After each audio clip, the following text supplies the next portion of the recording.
स्वागत है आप सभी का एक बार फिर से हमारे और आपके YouTube channel study with Tiwari ji पर। तो हम फिजिक्स में लाइट चैप्टर खत्म कर चुके हैं। हालांकि जो हम प्रिज्म अभी नया चैप्टर चालू करने जा रहे हैं, जिसमें हम प्रिज्म से रिलेटेड चीज़ें पढ़ेंगे और प्रिज्म से हम आपके प्रकाश का अपवर्तन और परावर्तन ये सब की बात परिक्षेपण की बात करेंगे। और इसमें ये भी है रिलेटेड प्रकाश से ही, प्रकाश का किरण प्रकाशिकी का आपका एक भाग है प्रिज्म और मानवनेत्र। इसको भी हम शॉर्ट में ख़त्म करने की कोशिश करेंगे, क्योंकि प्रिज्म एक बहुत बड़ा टॉपिक नहीं है। इससे एक दो डेरिवेशन है जो आपके इम्पोर्टेंट है, एग्जाम में आते हैं और आपके कुछ क्वेश्चन इससे छोटे छोटे उठते हैं, तो इसमें हम सब कवर करेंगे। और आप वीडियो को एंड तक देखिएगा। अगर आपको वीडियो अच्छा लगता है तो लाइक और शेयर जरूर करिएगा और हमारे चैनल को सब्सक्राइब करके बेल आइकन जरूर दबाइएगा, जिससे आपकी एक भी नोटिफिकेशन मिस ना हो। और अगर आपको कहीं भी दिक्कत आती है तो आप हमें कमेंट बॉक्स में ज़रूर बताएं। और आपके जैसा कि आप जानते हैं, आपके पेट की परीक्षा कल संपन्न हुई है।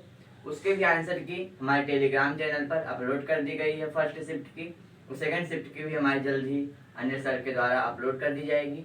तो आप सभी से निवेदन है कि आप हमारे टेलीग्राम चैनल को भी ज्वाइन करें, जिससे आपका वहाँ से भी आपको कई PDF और ये शॉर्ट आपको ये सब नोटिफिकेशन वहाँ से मिलेगी। तो चलिए शुरू करते हैं। आज हम कौन सा चैप्टर पढ़ेंगे? प्रिज्म से प्रकाश का, प्रिज्म से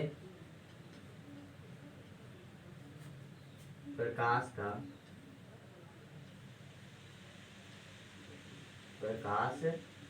प्रकाश का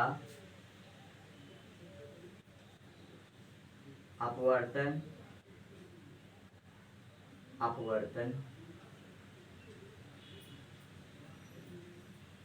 तथा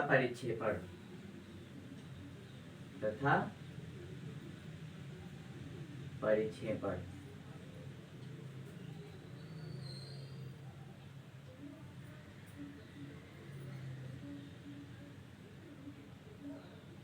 तो ये चैप्टर आज हम आपको पढ़ाने जा रहे हैं।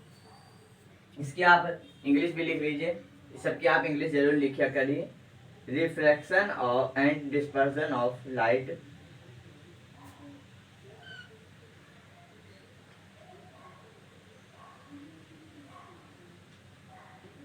डिस्पर्सन, क्या है आपका? डिस्पर्सन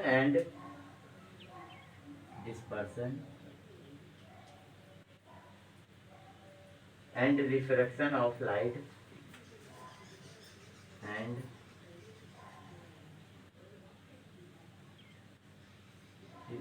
क्या है आपका? डिस्पर्सन एंड रिफ्रैक्शन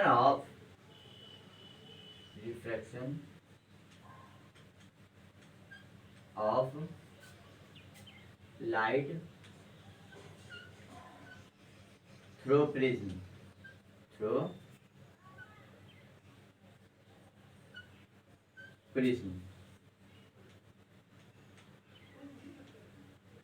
तो इसमें हमारा सबसे कॉमन पॉइंट जो है वो है हमारा प्रिज्म। तो पहले हम किसके बारे में पढ़ेंगे? प्रिज्म के बारे में पढ़ेंगे। प्रिज्म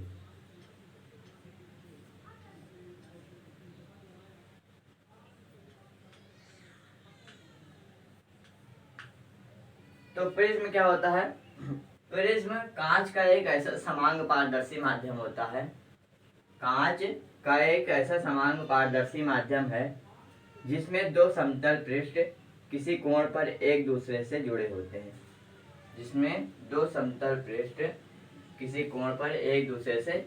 हैं। आप इसकी डिफिनीशन लिख लीजिए, हम बोल देने। आप हमारे साथ नोट्स बनाते चलिए, हम आपकी पूरी नोट्स बनवा रहे हैं, एक एक डेरिवेशन और एक एक डिफिनीशन सहित। तो लिख लीजिए, प्रिज्म एक कांच का ऐसा समांग पारदर्शी माध्यम है जिसमें दो समतल पृष्ठ किसी कोण पर झुके हुए होते हैं। देखिए, इसका हम आपको एक रियल फीलिंग देने की कोशिश करते हैं चित्र के माध्यम से। देखिए, चित्र के माध्यम से आपको दिखाते हैं कि कैसे इसका चित्र हम आपको 3D में दिखाते हैं, कुछ कोशिश करते हैं, देखते हैं बनता है नहीं।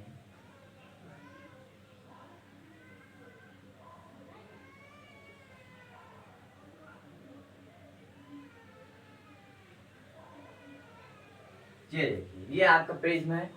अब कुछ फीलिंग आ रही है क्या? नहीं। देखिए, ये आपका पीछे वाला पृष्ठ हो गया, ये जो आपका पृष्ठ हो गया ये वाला, ठीक। ये वाला आपका दूसरा पहला पृष्ठ हो गया, और ये जो आपका पृष्ठ है ये कौन सा पृष्ठ है? ये आगे वाला पृष्ठ हो गया। तो ये देखिए ऐसा ये है, आप एक ध्यान समझिए, ऐसा ये प्रिज्म है, ठीक। कैसा है? ऐसा ये प्रिज्म है। देखिए, ये पीछे वाला पृष्ठ हो गया, ये आगे वाला पृष्ठ हो गया, और नीचे का पृष्ठ हो गया। तो ये आपका प्रिज्म है। लेकिन हमें पढ़ना कैसे है? ऐसे आपको समझ में नहीं आएगा। ऐसे रियल में प्रिज्म जो होता है वो ऐसे ही होता है। अब हमें पढ़ना कैसे है? अब हमें ऐसे पढ़ना है, इसको ऐसे पढ़ना है, सिर्फ सामने के हिस्से से। नॉर्मल में हम प्रिज्म इसी प्रकार से दिखाते हैं, ठीक। ये हमारा क्या होता है? ये हमारा क्या होता है? इसे हम ए बोल देते हैं। ये हमारा होता है प्रिज्म का कोण। क्या होता है? प्रिज्म का कोण, ठीक। ये हमारा क्या है? प्रिज्म का कोण है। और उसमें आपको क्या दिख रहे हैं? समांग पारदर्शी माध्यम दिख रहा है और अपवर्तक कोण दिख रहा है। ये हमारा क्या है? समांग पारदर्शी माध्यम है, समांग पारदर्शी माध्यम।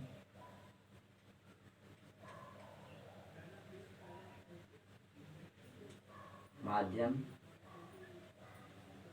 अपवर्तक कोण है। ये क्या है हमारा? अपवर्तक कोण है, अपवर्तक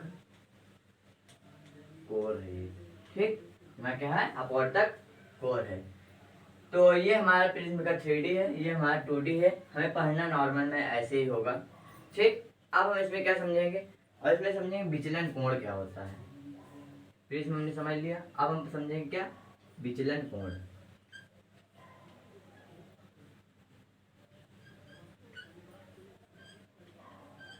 देखिए, फिजिक्स में बहुत से ऐसे टॉपिक है जिसमें आपको नाम से ही समझ में आ जाएगा वो कह क्या रहा है। और जो आपको ये आप माना लिखते हैं और ये सब शॉर्ट में जो लिखते हैं आप, ये आप जब तक अपने से लिखना नहीं सीखेंगे तब तक आप समझ लीजिए फिजिक्स को रटना पड़ेगा आपको। और जबकि फिजिक्स रटी नहीं जाती है, समझी जाती है। तो इसका आप ध्यान दीजिए खासकर। आप फिजिक्स में रटना नहीं चाहिए, उसको समझिए, उसको कैसे एक एक लाइन लिखते हैं वो आप समझने की कोशिश करिए, क्योंकि पेपर में आपको उसी से नंबर मिलते हैं। आप फिजिक्स क्या कहते हैं, आप अपने भाषा में उसको लिखिए, आप समझिए, किताब से पढ़ा आपने, उसके बाद किताब पे छाप दिया कोई मतलब नहीं निकला, क्योंकि आपको समझ में नहीं आएगा बाद में। तो आप उसको अच्छे समझिए, उसका अपने भाषा में उसको लिखिए, अपने से उसको बना के, ठीक। तो क्या हम पढ़ रहे थे? यहाँ पे हमने गलती थी, विचलन कोण है। क्या है? विचलन कोण, ठीक। तो विचलन कोण क्या होता है? विचलन कोण देखिए, इसके से नाम से समझ में आया, विचलन यानी कि विचलित किरण होगी। इसमें कोई किरण, आप लिख लिए, कोई किरण किसी माध्यम में, कोई किरण किसी माध्यम में अपवर्तन के पश्चात, कोई किरण किसी माध्यम में अपवर्तन के पश्चात जिस कोण पर विचलित होती है उसे हम विचलन कोण कहते हैं। देखिए कैसे, ये है कांच का पारदर्शी माध्यम, ठीक। क्या है? कांच का पारदर्शी माध्यम। ये क्या है? अभिलंब। ये कांच, ये अभिलंब, अभिलंब। ये हमारा हो गया विरल माध्यम, ये हमारा हो गया सघन माध्यम। अब देखिए, एक किरण आई, टुक टुक टुक ऐसे आई, ठीक। इसने बोला विचलित नहीं होंगी, ठीक। लेकिन ये जो कांच का पृष्ठ है इसने इसको विचलित किया। आप जानते हैं अगर कांच के दोनों ओर एक ही माध्यम रहता है तो विचलित जरूर होती है किरण, सघन या विरल में। ठीक। तो सघन में हम आपको बता चुके हैं पहले ही, इसका हम प्रूविंग करवा चुके हैं कैसे ये अभिलंब के पास है दूर जाती है। तो जब किरण विरल से सघन में आती है तो ये अभिलंब के ओर झुक जाती है। तो ये किरण आई, जिसे हम क्या कहते हैं, अपवर्तन कोण। अपवर्तन कोण को किससे प्रदर्शित करते हैं, स्मॉल आई से, ठीक। उसके लिए आई अभी सघन माध्यम में जा रही है तो ये अभिलंब के ओर मुड़ेगी, इसे हम कहते हैं अपवर्तन कोण। स्मॉल आर से इसको डिनोट करते हैं, स्मॉल आर से, ठीक। अब ये किरण देखिए विचलित कितना हुई, हमें यही देखना है, विचलन कोण ज्ञात करना है ना। तो देखिए ये किरण ऐसे आई, इसको अगर मान लीजिए दोनों अलग अलग माध्यम ना होते तो ये किरण ऐसे जाती ना, ये किरण ऐसे चली जाती। अब देखिए ये जो हमारा कोण है, ये इसे हम क्या कहते हैं, डेल्टा। डेल्टा को हम इस प्रकार प्रदर्शित करते हैं, इसे हम डेल्टा नाम देते हैं, ठीक। क्या नाम देते हैं, डेल्टा नाम देते हैं। तो देखिए अब ये जो हमारा कोण है आई, अगर हमारी किरण विचलित ना होती तो ऐसे निकल जाती। तो ये जो आई कोण है वो इस पूरे कोण के बराबर होता है कि नहीं, होता ना। जो आई कोण है वो पूरे कोण के बराबर होता। क्या लिख सकते हैं इससे हम, आई बराबर R plus delta, R plus delta. अब इससे हमें ज्ञात क्या करना है, विचलन कोण। विचलन कोण हमारा क्या है, देखिए कितना विचलित हुई, ये ऐसे जा रही थी, ऐसे इसको जाना था, लेकिन ये इतना विचलित हो गई और यहाँ आ गई, तो ये अपवर्तन कोण है और ये क्या है हमारा विचलन कोण। तो विचलन कोण डेल्टा बराबर इसको इधर दे दीजिए, उधर जाएगा आर माइनस आई। तो ये हमारा फॉर्मूला हो गया विचलन कोण का, जब हमारी किरण जो है वो विरल माध्यम से सघन माध्यम में जा रही हो, ठीक। जहाँ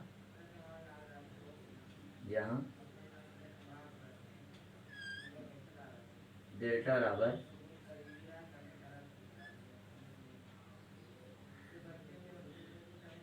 विचलन कोण,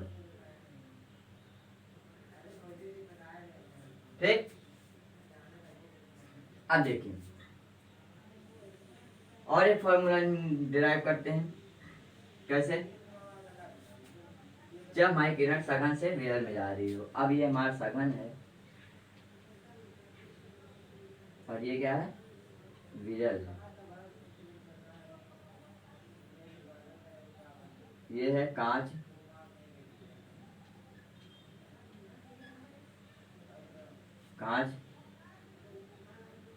ये क्या है, अविलंब।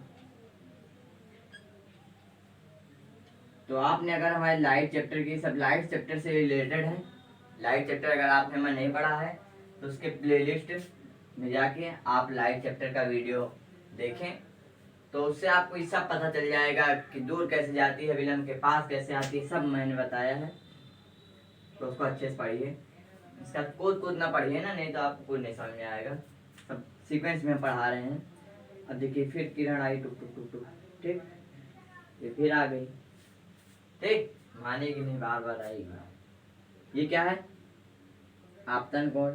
इसे हम किससे डिनोट करते हैं, आपतन कोण किससे डिनोट करते हैं, स्मॉल आई से डिनोट करते हैं, स्मॉल आई से डिनोट कर दिया, ठीक है। अब जब कोई किरण सघन से विरल में जाती है तो अभिलंब से दूर हटती है, ठीक। अब देखिए इसको जाना कैसे था, ऐसे जाना था ना, जाओ, लेकिन ऐसे जाएगी नहीं ना, दोनों अलग माध्यम है, तो अभिलंब से दूर हट जाएगी और ये यहाँ से होकर चली जाएगी, कहाँ से, यहाँ से। तो अब बताइए, अब हमारा जो ये आपतन कोण है, अभी हमारे इतना चली गई, यहाँ से किरण गई, यहाँ अभिलंब है, तो ये हमारा पूरा जो है ये हमारा अपवर्तन कोण स्मॉल आर हो गया, और जो विचलन कोण है वो हमारा डेल्टा हो गया है, ये, ठीक। अब समझिए कैसे, देखिए किरण ऐसे आ रही थी, दूर हट गई, देखिए इसको जाना कैसे था, ऐसे जाना था, ध्यान से देखिए, इसको ऐसे जाना था, लेकिन ये दूर हट गई विलंब से, ऐसे चली गई, ठीक। तो विचलन कितना हुआ, इतने का विचलन हुआ, इतने का विचलन हुआ, इसे डेल्टा कहेंगे। जो इधर का पूरा कोण बना इसे हम अपवर्तन कोण कहेंगे। तो इसमें अगर मान लीजिए विचलन ना हुआ होता, ठीक, इसमें अगर विचलन ना हुआ होता तो ये किरण यहाँ से जाती तो ये आई बराबर आर होता, ठीक। लेकिन अब ये आर पूरा हो गया है, ठीक, आर अब ये क्या हो गया है, पूरा हो गया है। तो इसे हम कैसे लिखेंगे, तो इसको ऐसे लिख दीजिए, डेल्टा बराबर आर माइनस आई हो जाएगा। कैसे, देखिए समझ में आया आपको। डेल्टा देखिए देखिए इसमें आपको ये पूरा कोण कितना है, ये पूरा कोण कितना है आपका आर है, ठीक। ये किरण आई, अब यहाँ से इसको जाना था, ठीक। तो ये जो कोण बनता, ठीक, ये जो कोण बनता वो हमारा अपवर्तन कोण हो जाता है। लेकिन अभी अपवर्तन कोण क्या है, हाँ ये पूरा अपवर्तन कोण है, ठीक। और ये हमारा क्या है, विचलन कोण है। तो विचलन कोण बराबर ये कोण बराबर ये पूरा कोण माइनस ये जो कोण है आपतन कोण। तो अपवर्तन कोण माइनस आपतन कोण डेल्टा बराबर हो गया। तो हमने दो फॉर्मूले डिराइव किए, जहाँ डेल्टा क्या है, विचलन कोण है। जब ये सघन विरल से सघन में जाएगी तो आर माइनस आई हो जाएगा, यानी कि अपवर्तन कोण माइनस आपतन कोण हो जाएगा। और जब ये किरण सघन से विरल में जाएगी तो इसका अल्पतम विचलन कोण का फार्मूला क्या हो जाएगा, आर माइनस आई, सॉरी यहाँ पे आई माइनस आर होगा, यहाँ पे हो जाएगा आई माइनस आर, गलत कर दिया। तो देखिए डेल्टा इधर ही है, डेल्टा तो प्लस में रहेगा ही, आर को इधर भेज दीजिए तो आई माइनस आर हो गया। तो delta equal to I minus R. तो जब ये विरल सघन में जाएगी तो फॉर्मूला क्या हो गया, आपतन कोण माइनस अपवर्तन कोण आई माइनस आर। और जब ये सघन से विरल में जाएगी तो अपवर्तन कोण माइनस आपतन कोण आर माइनस आई। तो इतना आप समझ में आ गया होगा आपको, ठीक, आपको इतना समझ में आ गया होगा। अब इसमें प्रिज्म का एक कार्य समझ लेते हैं, ठीक। तो प्रिज्म का दो कार्य है, प्रिज्म का कार्य। तो प्रिज्म करता क्या है, प्रिज्म में दो कार्य करता है, ठीक। एक तो प्रकाश किरण का अपवर्तन करता है। क्या करता है, प्रकाश किरण का अपवर्तन। अभी आप अपवर्तन से एक बढ़िया डेरिवेशन भी देखेंगे जो आपके बहुत इंपॉर्टेंट है हाई स्कूल और बोर्ड इंटर के लेवल से। जब जहाँ हालांकि ये इंटर में ज़्यादा नहीं पूछता, ये हाई स्कूल में ये डेरिवेशन ज़्यादा पूछता है, इससे क्वेश्चन जरूर आते हैं। न्यूमेरिकल इससे एक फिक्स रहता है हाई स्कूल बोर्ड में। तो देखिए ये क्या करता है, प्रकाश किरण का अपवर्तन कर देता है। एक कार्य इसका ये हो गया, एक कार्य क्या हो गया, प्रकाश किरण का अपवर्तन। दूसरा कार्य क्या हो गया, श्वेत प्रकाश का वर्ण विक्षेपण। क्या करता है, श्वेत प्रकाश का वर्ण विक्षेपण। तो आप ये सोच रहे होंगे कि वर्ण विक्षेपण नया शब्द कहाँ से आ गया, अभी सब पढ़ेंगे। वर्ण विक्षेपण हमारा आगे का एक टॉपिक होगा, उसको भी हम पढ़ेंगे। श्वेत प्रकाश का मतलब सूर्य के प्रकाश से होता है, ये सब हम आगे पढ़ेंगे। तो इसके ये दो कार्य हैं। अब इसको आप नोट कर लीजिए, फिर हम आगे अगले टॉपिक पर बढ़ते हैं। नोट कर लीजिए, स्क्रीनशॉट ले लीजिए आप, फिर हम आगे बढ़ते हैं।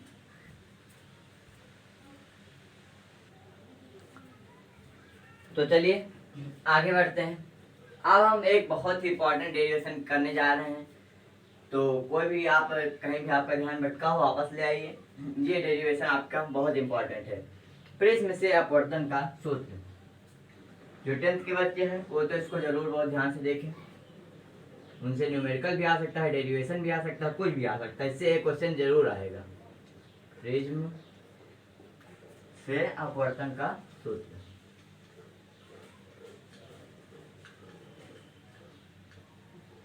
अपवर्तन का सूत्र, फॉर्मूला इंग्लिश में ऑफ रिफ्रैक्शन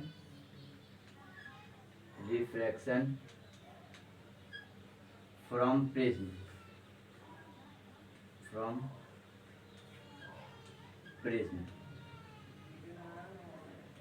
ठीक।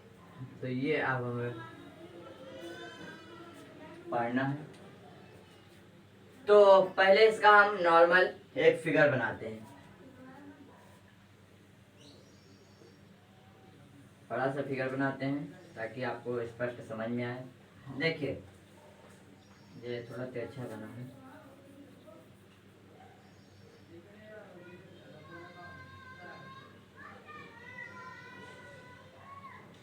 देखिए ये हमारा क्या है, प्रिज्म। हम बताए थे आपको पढ़ना आपको ऐसे ही प्रिज्म, 3D वाला नहीं आपको समझ में आएगा, वो सिर्फ आप प्रैक्टिकल करेंगे तब समझ में आएगा। देखिए ये किरण आई, क्या आई, क्या है ये, किरण है, प्रकाश किरण, ठीक, प्रकाश किरण। चाहे तो आप इसको लिख सकते हैं, ये क्या है, प्रकाश किरण। तो देखिए प्रकाश किरण आई। अब इसमें आपको देखना है किसका अपवर्तन होगा कैसे। ये आपका अभिलंब है, क्या है, ये होता तो नहीं है लेकिन हम मान लेते हैं। अब बताइए आपका कांच सघन है या वायु, आपने पढ़ा है वायु आपका क्या है, वायु विरल है, ये आपका विरल है। कांच आपका क्या है, ये आपका क्या है, सघन है ना, सघन। कांच आपका क्या है, सघन है। तो जब किरण विरल से सघन माध्यम में जाती है, ये क्या है हमारा, ये प्रिज्म का कोण है, इसे हम किससे डिनोट करते हैं, ए से। ये हमारा क्या है, प्रिज्म का कोण। ये सब भी आप प्रिज्म में समझ चुके हैं, अभी आप हमने बताया प्रिज्म का कोण हम ए से डिनोट करते हैं। ये किरण आई, अब ऐसे जा रही है, देखिए अब इसको जाना कैसे चाहिए, ऐसे जाना चाहिए ना, चली जाना चाहिए, ठीक। लेकिन ऐसे नहीं जाएगी, क्यों नहीं जाएगी, क्योंकि अब विरल से सघन में जा रही है, सघन में जाएगी तो ये अभिलंब की ओर झुकेगी। तो ये अभिलंब की ओर झुका दीजिए इसको, अभिलंब की ओर झुकी, झुकेगी नहीं अभिलंब की ओर। ये देखिए इसको ऐसे जाना था, यहाँ पे अभिलंब है, बोला मैं तुम्हारी तरफ झुक जाऊंगी, ऐसे झुक गई, ठीक। ये प्रकाश किरण ऐसे झुक गई। तो अब आपको समझना है यहाँ पे भी एक ठो क्या होगा, क्या होगा आपका, यहाँ पे भी एक ठो अभिलंब लगा होगा, ठीक। क्या होगा, क्या लगा होगा यहाँ पे आपका अभिलंब, यहाँ पे भी आपका एक ठो लगा होगा ऐसे, ठीक। ये आपका अभिलंब है। अब देखिए ये सघन माध्यम में किरण है, अब ये सघन से विरल में जा रही है, कहाँ जा रही है, सघन से विरल में, ठीक। तब इसको नॉर्मली जाना कैसे चाहिए और जाएगी कैसे, ये आपको देखना है। देखिए इसको जाना तो ऐसे चाहिए ना, लेकिन जा ऐसे कैसे जाएगी, ऐसे थोड़ी जाएगी। ये विरल से सघन से विरल में जा रही है, सघन से विरल में जाने पर किरण अभिलंब से दूर हटती है, क्या होती है, अभिलंब से दूर हटती है। तो इसको ऐसे जाना चाहिए, तो ये यहाँ पे अभिलंब है, इसको ऐसे जाना चाहिए, लेकिन ऐसे ना जाके अभिलंब से दूर हटेगी और ऐसे जाएगी। देखिए अभिलंब है ना, अभी ऐसे ना जाके ऐसे जाएगी, दूर हटेगी अभिलंब से, ये ऐसे चली जाएगी। तो आपने किरण की आपने समझा कैसे गई, उसका पथ देखिए। पहले किरण आई, विरल से सघन में जा रही है, ठीक, ध्यान समझिएगा, विरल सघन में जा रही है तो इसका अपवर्तन हुआ, ठीक। ये अभिलंब की ओर झुक गई, अभी सघन से विरल में जा रही है तो फिर इसका अपवर्तन हुआ, लेकिन इस बार अभिलंब से दूर हट गई है, ठीक। अब इसको हम पीछे और बढ़ा लेते हैं, ठीक, इसे हम डेल्टा बोलते हैं। तो अब हम नॉर्मली इसका सबका नाम दे देते हैं, ये हमारा P हो गया, ये हमारा Q हो गया, ठीक, यहाँ P हो गया, ये हमारा Q हो गया, ये हमारा R हो गया, R पॉइंट ये वाला, ये हमारा ये हमारा कौन सा पॉइंट हो गया, इसे हम S मान लेते हैं, क्या मान लेते हैं, S मान लेते हैं। इसे हम T पॉइंट मान लेते हैं, जो पीछे क्रॉस कर रही है, कौन सा पॉइंट मान लेते हैं, T पॉइंट मान लेते हैं। तो अब इसी में आपको समझना है, ठीक। देखिए ये हमारा कौन सा कोण होगा, ये हमारा I1 होगा। I1 क्यों, आपका 2 बार अपवर्तन हो रहा है ना, तो 2 बार आपतन किरण होगी तभी 2 बार अपवर्तन होगा, तो ये हमारा I1 है, ठीक, पहला अपवर्तन के लिए, ठीक। उसके बाद अब ये किरण गई, देखिए तो ये हमारा R1 हो गया, क्या हो गया, R1, पहली बार इसका अपवर्तन हुआ, ठीक, पहली बार आपतित किरण थी, ये इसका अपवर्तन हुआ, ये डेल्टा 1 है, हाँ आप सब लिख लेते हैं, उसके बाद हम आपको बता देते हैं। ये हमारा डेल्टा 2 है, ये हमारा R2 है, R2 है, ठीक, ये हमारा पूरा I2 है, क्या है, I2 है, ठीक। तो अब आपको समझ में आया ये हमारा डेल्टा होता है, ये माटी है, और ये n बराबर कांच। n क्या है? अपवर्तनांक है कांच का। बस इतनी चीजें आपको इसमें समझनी थी। अब देखिए इसको करना कैसे है, ध्यान से समझिएगा। किरण आई तो पहली बार आपतित किरण I1, इसको हमने नाम दिया, उसका अपवर्तन हुआ, इसको हमने R1 नाम दिया, विचलन कोण डेल्टा 1 हो गया, इतनी विचलित हुई किरण, फिर ये गई। अब देखिए आपतन कोण, अब I2 आप नहीं मानेंगे यहाँ पे आपतन कोण, क्योंकि ये जो किरण जा रही है यही कोण से जा रही है यहाँ पे, ठीक, ध्यान समझिएगा। तो यही हमारा कोण हो जाएगा R2, तो इसे हम R2 नाम से ही आपतन कोण हो जाएगा, और ये हमारा अपवर्तन कोण I2 हो जाएगा नया, ठीक, और ये हमारा डेल्टा 2 हो जाएगा जो अब विचलित हुई, ठीक, क्या हो जाएगा? डेल्टा 2 हो जाएगा। अब देखिए इसमें आप, इसमें कुल विचलन कितना हुआ है? कुल विचलन, कुल विचलन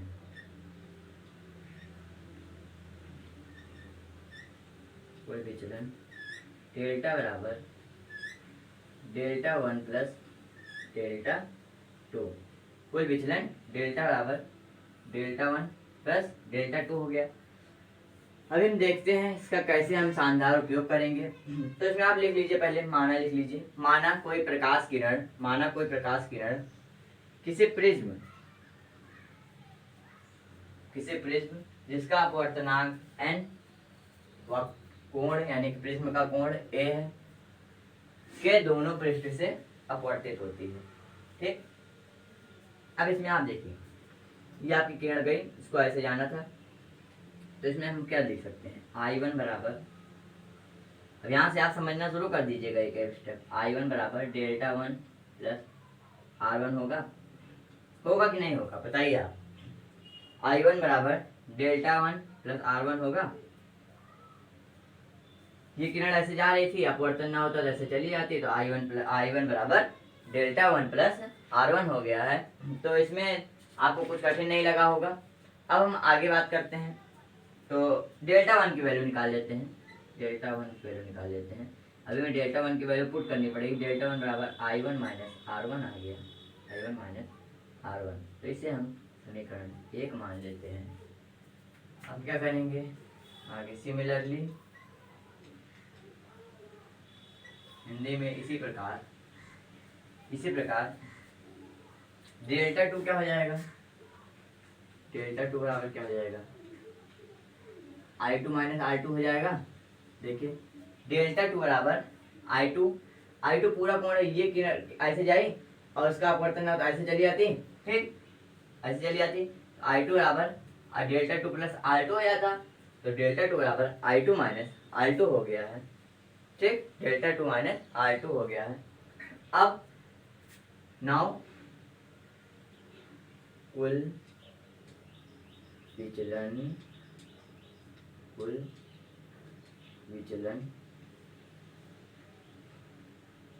डेल्टा बराबर डेल्टा 1 प्लस डेल्टा 2 आपने पढ़ा।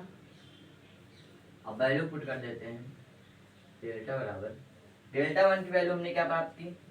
I1 minus R1 plus I2 value क्या है? I2 minus R2। ब्रैकेट में आप लिख लीजिए समीकरण 1 व 2 से, 1 व 2 से, ये हमारा समीकरण 2 है, ठीक, समीकरण 1 व 2 से। इसको हम I वाला एक साथ लिख लेते हैं, R वाला एक साथ लिख लेते हैं। I1 plus I2 minus R1 plus R2, ये हमारा जो इक्वेशन प्राप्त हुआ है अभी, ये भी हमारा बहुत उपयोगी होगा, ठीक। तो इसको हम क्या मान लेते हैं? इक्वेशन 3 मान लेते हैं। बहुत ध्यान से समझिएगा, सब प्यार से समझा रहे हैं, उसी प्रकार आप समझिए भी। स्पष्ट रूप से अपनी कॉपी में चित्र बनाइए, हमारे साथ लिखते चलिए, नोट्स बनाइए, ठीक, यही हमें आपसे उम्मीद है। तो अब देखते हैं चतुर्भुज चतुर्भुज QRST में, QRST। अब देखिए हम कौन से चतुर्भुज की बात कर रहे हैं। Q, ये R, ये S, ये T, ये इसमें हम बात कर रहे हैं ST में। Angle Q plus angle R plus angle S plus angle T। चतुर्भुज की चारों कोणों का योग कितना होता है? नॉर्मल मैथमेटिक्स है, इसमें 360 होता है। इसमें आपको कोई दिक्कत नहीं होनी चाहिए, ठीक, इसमें आपको कोई दिक्कत नहीं होनी चाहिए। अब देखिए आपका Q क्या हो जाएगा। Q जो एंगल है, ये आपका जो एंगल है, ये आपका क्या हो जाएगा?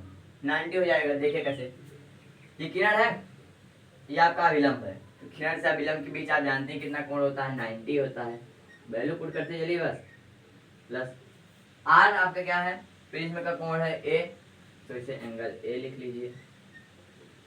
प्लस S भी हमारा 90 हो जाएगा, ये भी अभिलंब और किरण के बीच का कोण है, तो अभिलंब और कांच के पृष्ठ के बीच का, ये भी आपका 90 हो गया। Plus angle T, angle T को आप एंगल T ही रहने दीजिए, क्योंकि एंगल T का तो कोई और नाम नहीं है ना। एंगल T बराबर 360 डिग्री, ठीक। इसमें आप एंगल T की वैल्यू निकाल लीजिए। एंगल T बराबर क्या हो जाएगा? 90 90 180, 360 माइनस 180 180 हो गया, 180 माइनस ए आ गया, 180 डिग्री माइनस एंगल ए। इसको आप इक्वेशन 4 मान लीजिए। ये इक्वेशन आप एक इक्वेशन बनाते चलेंगे तो आपको कुछ भी कठिन नहीं लगेगा। अब हमें कौन सा त्रिभुज, अब हमें त्रिभुज देखना है QST में। कौन सा त्रिभुज देखना है? त्रिभुज QST में। QST देखते हैं। QST में, QST में क्या लिखा है? R1 plus R2 plus T बराबर 180, यही लिखा है ना। R1 plus R2 plus T बराबर 180, ठीक। तो इतना आप नोट कर लीजिए, फिर रफ कर देते हैं। आप जल्दी से नोट कर लीजिए, फिर आगे बढ़ते हैं। नोट कर लीजिए।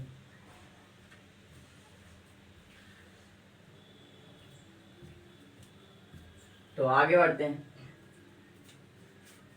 देखते हैं। R1 plus R2 plus angle T बराबर 180, तो हमें यहाँ से एंगल T की वैल्यू निकाल लेते हैं। एंगल T बराबर हो जाएगा 180 degree minus R1 plus R2।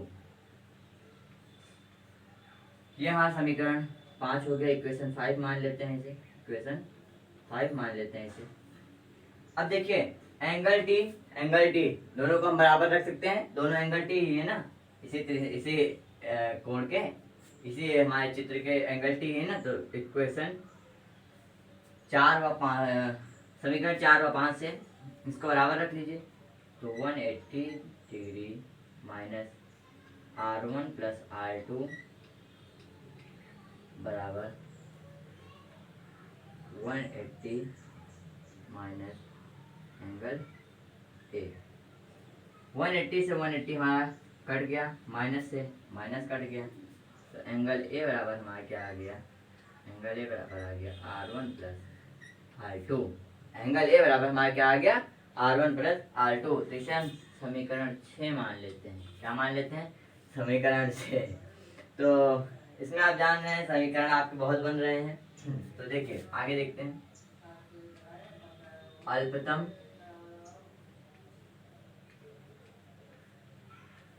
विचलन के लिए, विचलन के लिए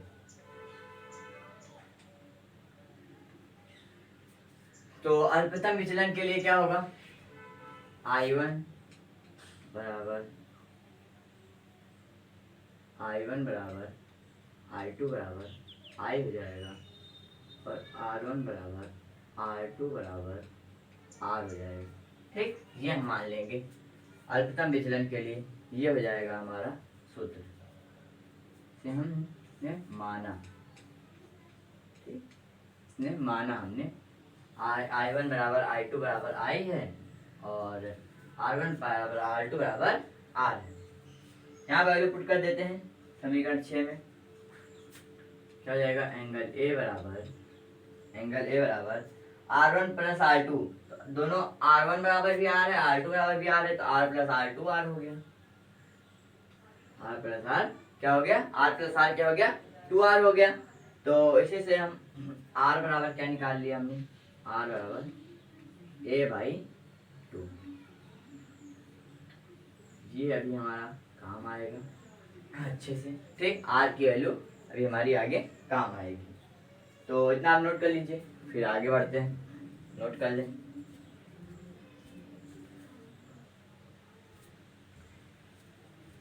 तो देखिए हम क्या करेंगे, समीकरण 3 से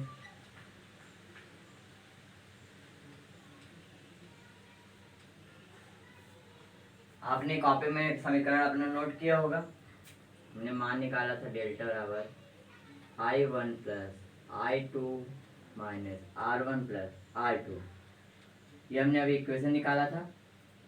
अल्पतम विचलन कोण के लिए क्या होगा, अल्पतम विचलन कोण को हम डेल्टा एम से प्रदर्शित करते हैं। I1 बराबर यहाँ पे I2 है, I1 बराबर भी I है, I2 बराबर भी I है, तो I1 प्लस I2 बराबर क्या हो गया, I1 प्लस I2 बराबर भी क्या हो गया, 2I हो गया। क्या हो गया, 2I हो गया। और आप जरा ध्यान से देखिए तो R1 प्लस R2 बराबर भी आया है हमारा R1 plus R2, R1 plus R2 जिसे हमने 2R लिखा है क्योंकि दोनों बराबर ही होंगे। R1 प्लस R2 बराबर हमारा क्या आया है, A आया है, A आया है। क्या आया है, A आया है। तो अब इसमें हम किसकी वैल्यू निकाल लेंगे, इससे हम I की वैल्यू निकालेंगे। किसकी वैल्यू निकालेंगे, I की वैल्यू निकालेंगे।